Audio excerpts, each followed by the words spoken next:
wanna rub on my body, but she know that I got a bitch. She don't really care, she fucking for fun. She told me that she want a kid. I told her bitch no, I just wanna fuck. Then I'm leaving, can't stay. Folks got a Glock, he shoot it like Ray Ray. Yeah, you know he gon' spray. Glock, target practice, we don't miss. So bitch, watch what you saying. The heavy hitters are back. Throw your H's up, big H's. I'm your boy Jay. I'm your boy Amity. Man, Now, when you debut on our episodes that we record on Sunday, that's Sunday's main event. But yesterday, it was Saturday night main event. First time in over...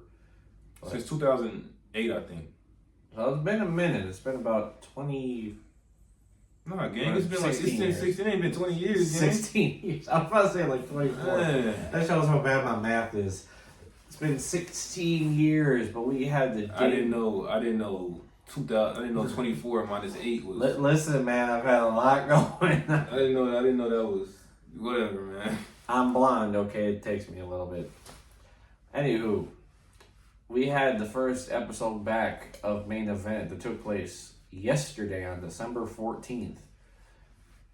And this card was stacked to the brim. Now, this almost felt like... He asked me this earlier off camera. He's like, do you think this was like a regular show or a pay-per-view? I said, the way the matches were and how it was, it damn near felt like a pay-per-view. So we're going to review it as if it is one.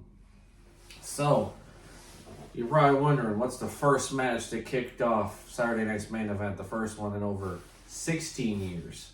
Not 24. First match that kicked it off was Drew McIntyre versus Sami Zayn. But before we get to that, because I would not be doing these two guys justice if I didn't say this first. We had two people come back for Saturday night's main event, specifically for commentary. You had the man, the myth, the legend, Jesse Ventura, who has not been seen in the WWE in over 40 years, according to this man. Even I swore he showed up on Raw and all this other stuff, but WWE logic, I guess. That's like the same thing with Big E, how they said he hasn't been there for 4 years, but was only injured for 2. But I digress. We had that, and then we had Pat McAfee come back as the special guest commentator. Are you sure they say it was the first time he commentated in 40 years? Well, I thought he commentated on like an old school Raw or 2. Alright, I didn't watch wrestling for a little minute, so I don't, But you heard it right. My memory ain't the best, so go ahead, gang. So, obviously, for those that love Pat McAfee, no, he is not back fully yet. He's still busy with NFL and college. But don't you worry. I know definitely for Royal Rumble and Indy, he'll be there. Because if he's not that, I would be genuinely shocked. But I'll get back soon. I might want to go to that. I'm trying to go to that, I hope. I don't know if I want to do the 3-hour drive, but we'll see. We will definitely see, but we're getting off topic. But nonetheless, Sami and Drew. Now, the way this match came about, this one came about very relatively quickly. We had a returning Drew who, after Sami's match, hit Sami with a Claymore. And then Sami just basically flat out said the next week, I want you this Saturday on main event. So that's kind of how we got to this. There wasn't much of a story behind it. I mean, if you want to go the route of, Drew's still upset about how the Bloodline cost him at Clash of the Castle, even though it was the debuting Solo Sikoa. Yeah, nobody else in the Bloodline was there. Literally just Solo. So already targeting the wrong dude at this point. But yeah, I mean, he hasn't even bucked up with Solo yet. Like, what are you doing, gang? You ducking Solo? Apparently he was, so he went for Sami Uso. Now, I had no complaints about the match. I mean, obviously Drew walked out of that one beating Sami with a Claymore. I feel like it was a good match. It felt like it was kind of quick. It was. I mean, it was a good match though. The time they had, I feel like they did their thing. But it just seemed like it one Claymore, boom, lights out, 1, 2, 3. Like I said, nothing really stuck out to me. I mean, I believe there was a spot where like Drew went for a Claymore and I think Sami went for a Haluva. And I think Sami connected with the Haluva first. Okay. Or something close to hit him with a Blue Thunder Bomb. Like I said, there's nothing really that stuck out Like, it just seemed like a regular match. That's actually a kind of a common theme with most of these matches. I mean, not that they weren't good, but it's like nothing really. The match was okay. It was I don't think I expected too much out of this match. But I mean, overall, it was a good match. And then next up after that, we had the Women's World Championship match with Liv Morgan taking on Io Sky. Now, Io had earned this in a Battle Royal, and Rhea's still in the back corner trying to get her shot. Now, Liv Morgan went out. Dirty Dom and Raquel walked out with her, like, just by the entrance ramp, but stayed in the back, and there was no interference, I believe. Like I said, I saw bits and pieces. He watched. I watched highlights. I'm kind of just going off of that. So just if I'm butchering something, that's why.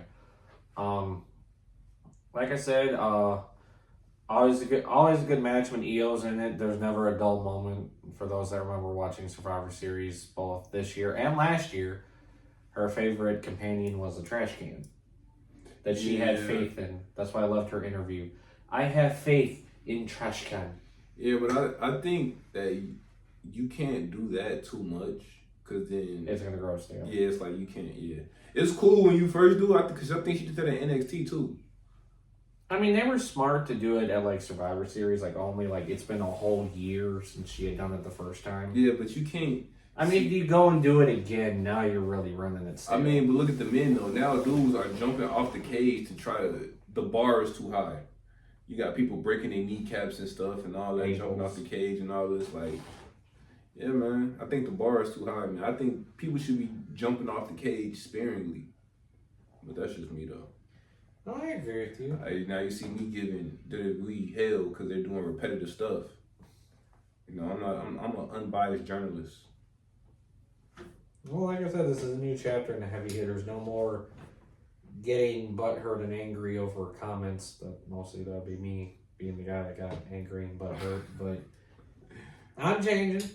I mean, I give WWE critique and credit where it's due, and I give AEW critique and credit where it's due. For sure. I'm just not with the whole jumping off the cage every War Games match. It's like, all right, cool. Like, there's got to be something else y'all could do. Like, y'all want them to jump off the ceiling into the War Games match? Next War Games match? Like, what are we doing, gang? I mean, I also don't like how they're starting now to do, like, this reoccurring theme with the briefcase now, because, like, it was like, oh, they hinted at Priest cashing in last year. Mm-hmm. This year, oh, they hinted at Tiffany cashing in this year. It's like, try to keep the Money in the Bank thing separate. I feel like they're going to try to do that eventually, and I feel like it's just going to make the match worse.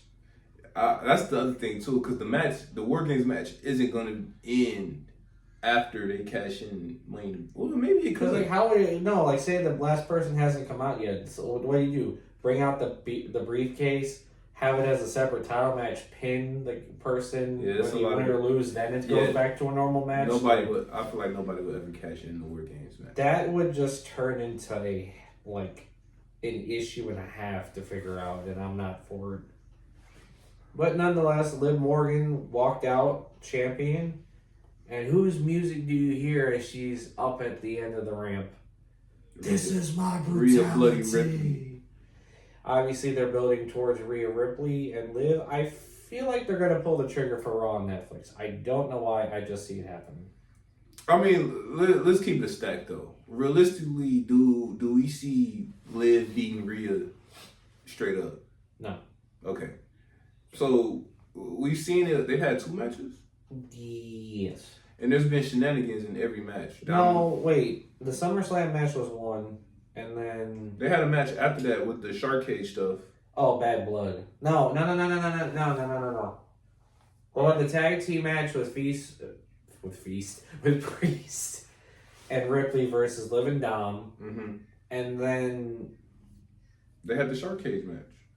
The shark cage match, yeah. And then, I mean, if you count War Games too, I mean, they technically did count War Games. And then on top of that, Rhea's visually pinned Liv. Clean. Rhea pinned Liv to win the War Games match. That's what I'm saying, though. So, like, I don't know, man. I'm a little iffy on this because I think Rhea is head and shoulders above damn near everybody in the industry. Not just WWE, but just the whole industry. AEW, she's the woman in wrestling. Yeah. So, and she's probably younger than most of the women in wrestling. She's only like 28. Right. So, because the only one that was up there at the time too in popularity was Toni Storm when she was doing her timeless gimmick, but she's in what, her 30s? Late 20s, early 30s? yeah, she might be early 30s. She returned recently back as her normal Toni Storm. Yeah, but she's nowhere near the star of Rhea Ripley either, though. But I like Toni Storm, but I don't feel like she's a star like Rhea Ripley. But it'll be interesting to see where they go with it. Obviously, I think it'll be a Raw on Netflix. I mean, they could save it for the Rumble if they really want to, but I feel like they might try to either pull the trigger and do it on the Raw on Netflix, or they might have it on the Saturday Night Main Event down the line. It's too early to tell. We'll just have to see. Next match up was Gunther, Finn, and Priest. Now, that one was originally just supposed to be Gunther and Priest, but then Finn interjected himself by getting involved. Gunther wanted him in the match, so then it just turned into a triple threat. So, I mean, that you already knew there was combustible elements going in with Priest and Balor, and you obviously knew Gunther would take advantage of that, considering because keep in mind, he did not go into this with the champion's advantage. Facts. Because literally, when it's a triple D threat, triple threat, man, I cannot speak today. I can't math and I can't speak. It's one of them days, bro. In a triple threat match, there is no disqualifications and all that. That's out the window. Can't get yourself DQ'd to keep the title. But not to say Gunther would do that. But Gunther, as he does as the champion, takes advantage and wins. I did not watch this. So who did he pin or tap out? Was it Priest or Balor? Come on, bro. Let's say you gave me that look, and I'm like, bro. I already know where this went. Come on, bro. You pinned Finn, bro. He wasn't gonna pin Dan, bro. So overall, not a bad match. Next match up, we have the finals of the WWE Women's United States Championship Tournament. We had in one corner Michin, and in the other corner, like Samantha Irvin would say, you have Chelsea Green. One of my favorite women. I like how even some of the current ring announcers are still trying to do it. You can't do it like her. They're trying to do it like Samantha Irvin so bad. It's because Samantha Irvin had her own thing for everybody. Yeah. So it's kind of like there's never been a commentator. Well, but now they have what's her name from the woman from NXT. Yeah. Who replaced Mike Rome. Yeah, I forgot her name. I did too. She got a cold voice too, though. But I think she gave everybody like a personality when they came out. Like yeah, like when they did what was it? With Imperium. Ludwig Kaiser and Giovanni Vinci. Yeah, it was just crazy. She was cold. I wish her the best, man. She want to be like a singer or something. Yeah, because she kind of did musician and all that, right? Like I found a clip of her. I don't know if it was The Voice or something. Yeah, she was killing. But she was killing it. Like she was singing and she did she was playing the flute and everything. Playing flute, yeah. So I wish her all the best. I mean, a lot of people were quick to assume, oh well, her husband's in AEW, she's going to AEW. Even Ricochet's like, guys, no, she's not coming to AEW. I don't think that my other thing too on that. I don't think people should be clapping back at the fans and stuff. That's my thing. But the thing is too, with that, it went deeper. Is like Samantha Irvin flat out said she didn't want to do ring announcing. That was her way of getting into the door. She wanted to do manager. There was all these other things that she wanted to do. I mean, she wanted to be a wrestler. So I mean. But not everything was green on the other side. I mean, I give props to Irvin how she, when she left, she went out professionally. She didn't. I know she started teeing up after she left. Like she started, going the AEW route and going off on the fans on Instagram and Twitter and stuff. But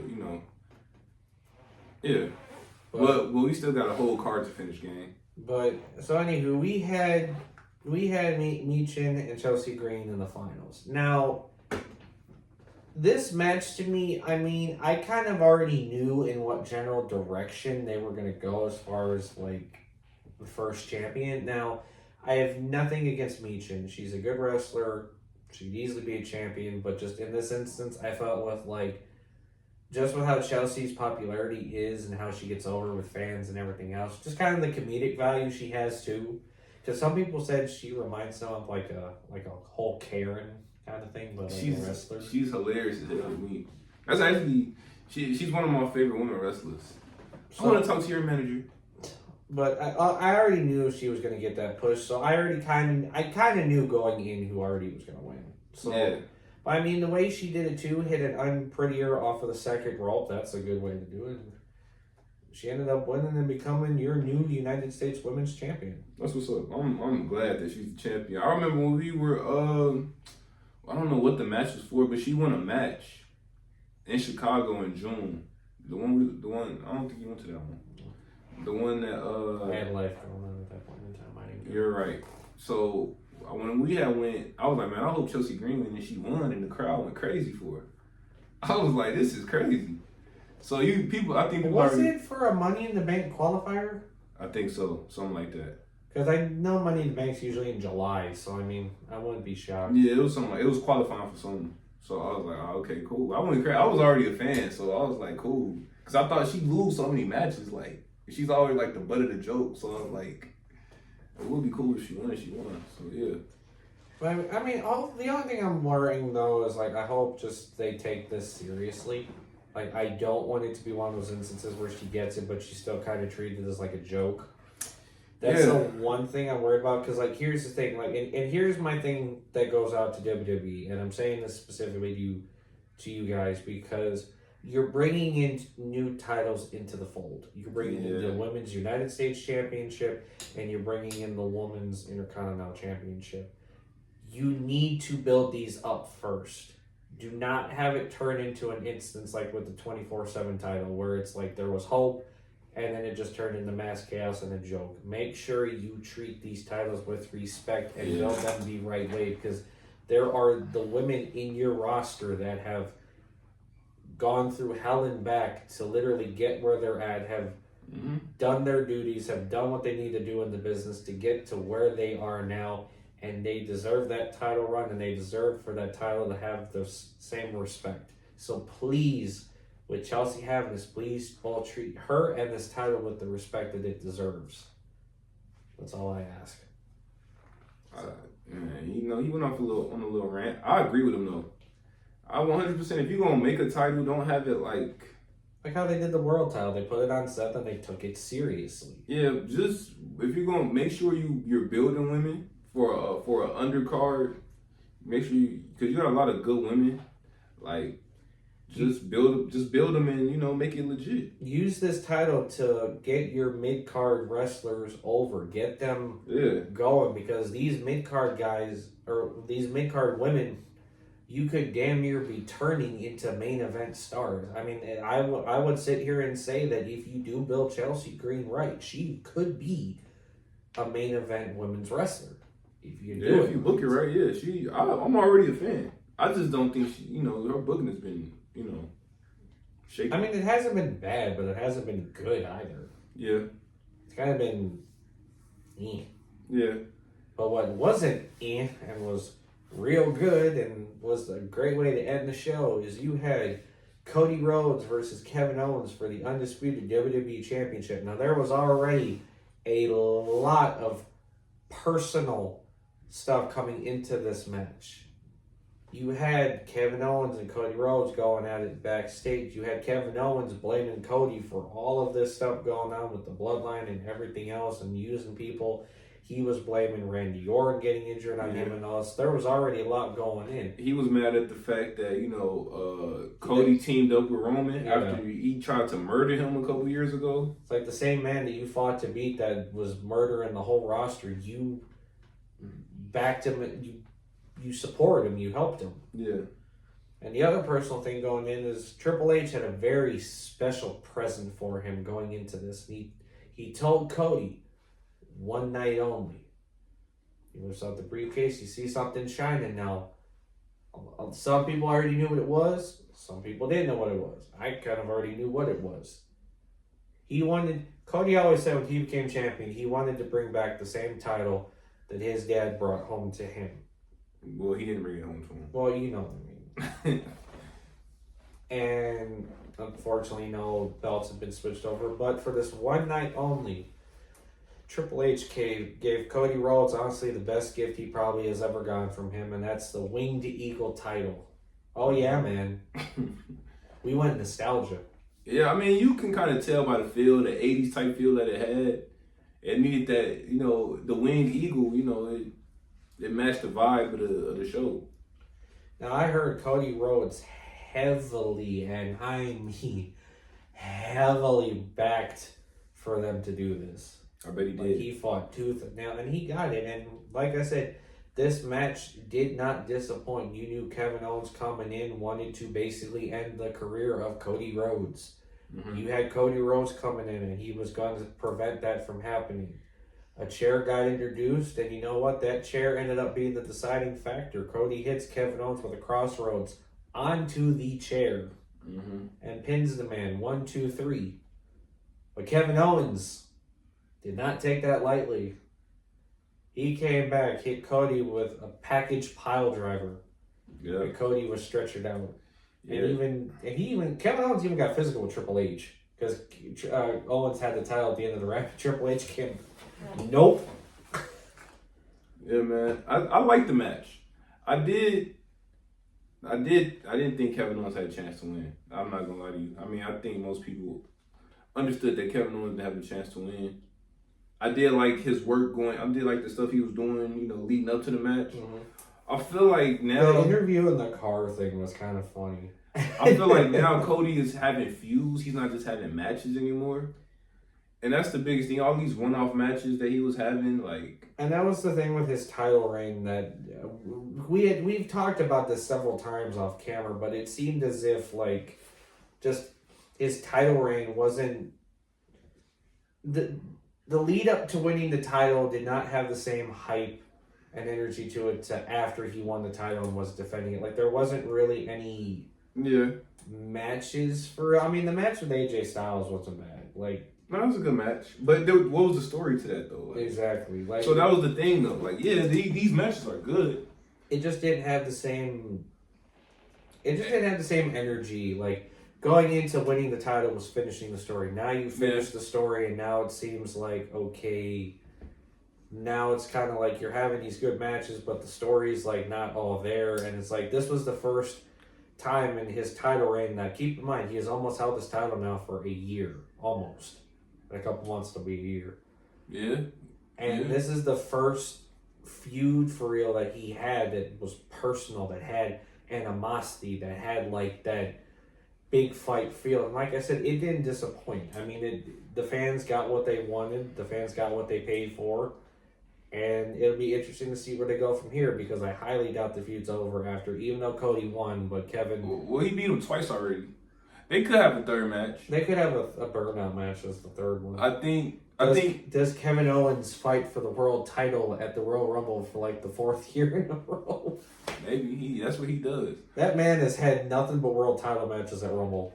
He had it in 2020. He had it in 2023. 2017. 2017. So Kevin Owens in the world title match at Royal Rumble I guess is a match made in heaven for WWE. I guess. I want to rewind real quick. I want to talk about with Cody's title reign. When you come off, Roman Reigns had a generational title reign. That's something we will probably never see again in our lifetime. Oh, of course. So coming off that bar is very high. So when you're coming off of that, it's kind of you couldn't. That's a once in a generation type thing. So it's Yeah. You can't really duplicate that. One thing that was pointed out to me, now this might be a first to you, might be a first to the fans. You know what was interesting? What's that? The same night that Seth and Roman lost their titles, you know what was ironic about it? When Seth lost it, he had held the title for 316 days. When Roman Reigns lost the title, he had held it for 1,316 days. So Austin 316 says, I guess you loosened your title. I had to point that out. I'm sorry. I did. I had to. Man. That's it is kind of funny though. But to me, I kind of like Saturday Night Main Event. You know, even it did have a big fight feel to it. It didn't feel like, you know, even though it was a free show on NBC, it kind of still felt like a big show. And I feel like they capitalized on that. They made it a big deal, and that's the one thing I want to make sure going forward that Saturday night's main event is treated right, because I don't want it to be that instance like how the original main event was. Like, it started out serious, I remember for WWE's main event, like the debut episode had like CM Punk versus Sheamus, like champion versus champion, but then like now it's just getting treated kind of as like a joke. I don't think Saturday night main event and then main event will be two different things. I know, but I'm hoping that Saturday night's main event gets treated right. It doesn't get treated how main event got treated, how it had all this hype and everything and started out right, and now it's kind of just fallen in the back burner. That's what I'm saying.